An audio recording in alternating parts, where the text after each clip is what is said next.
In the gleaming, skyscraper-filled landscape of Manhattan, New York, where glass walls shimmered in the morning sun, stood the headquarters of Ascend Corporation.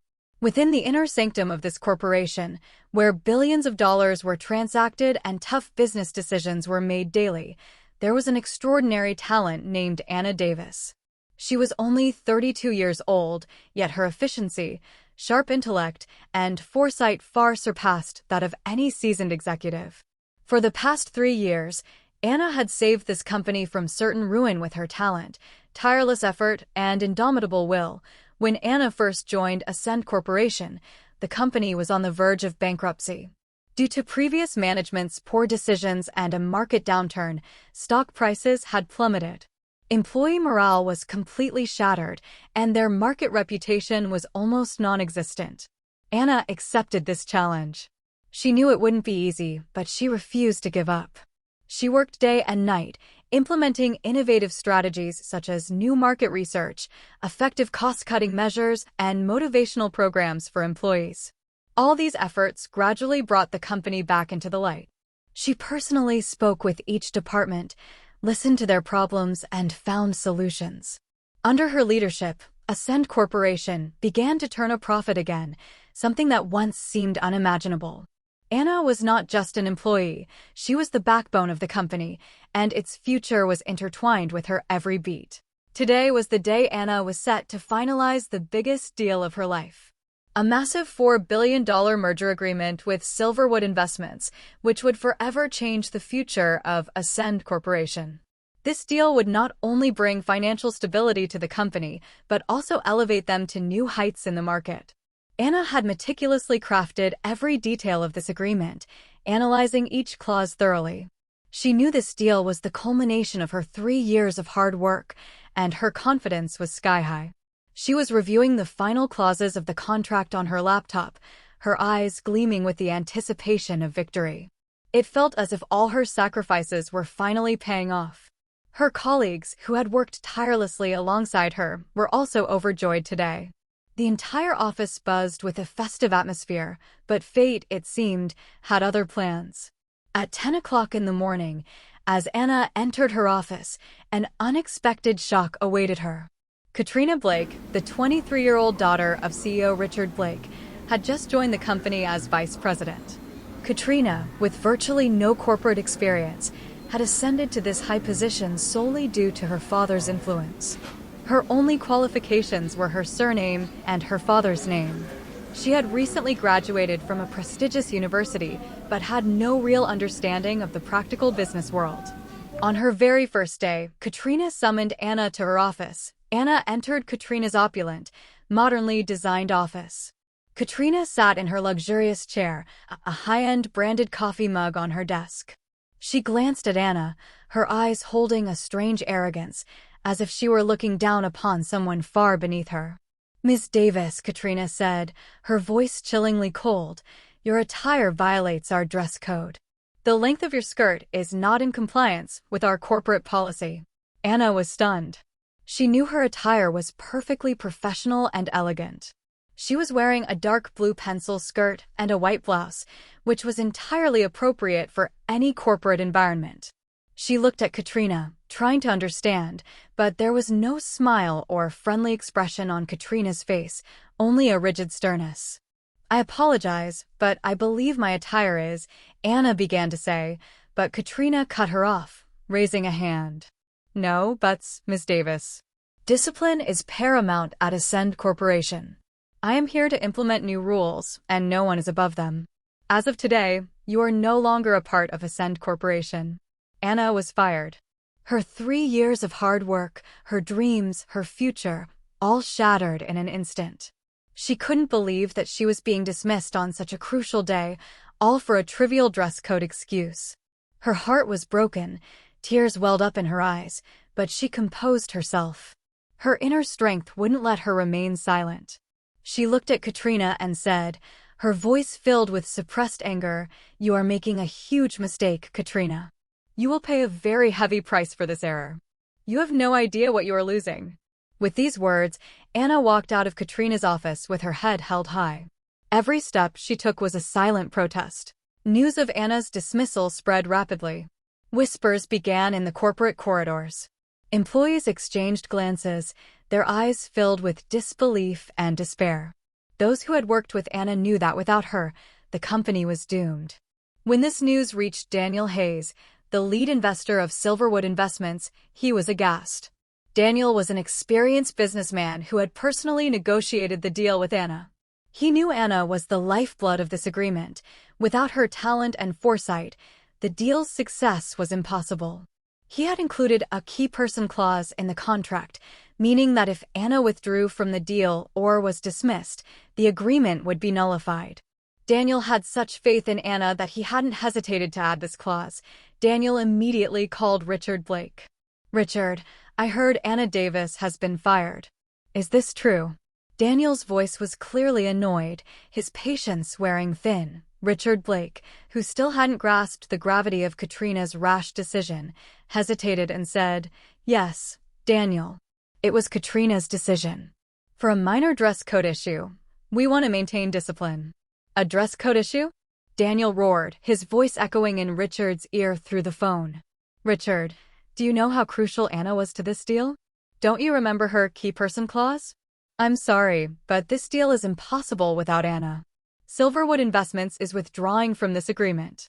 Our lawyers will begin the process of contract termination immediately." Daniel hung up the phone.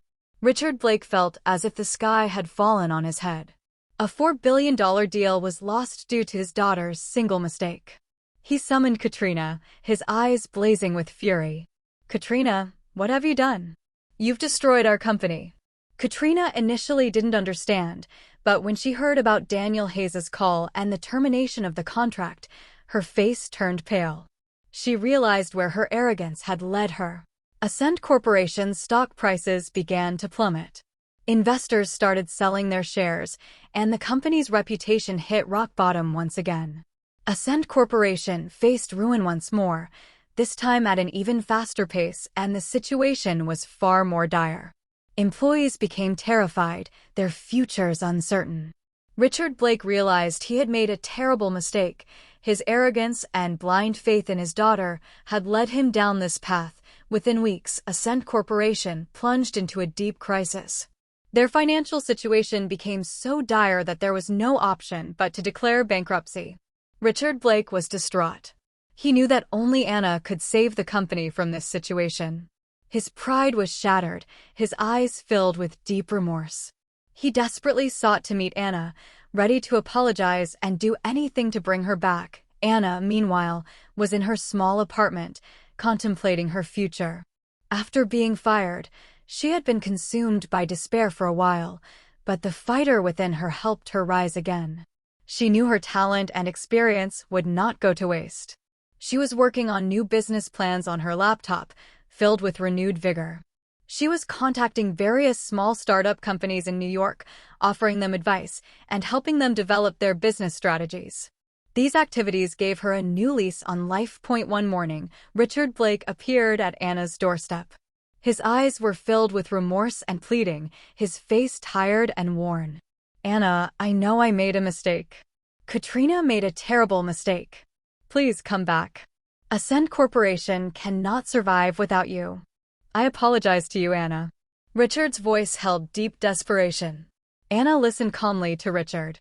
There was no anger or malice on her face, only a deep conviction. She knew this moment would come. "I will come back, Richard," Anna said, her voice firm, "but I have some conditions." Richard nodded, hope flickering in his eyes. "Any conditions? Whatever you ask, I will give.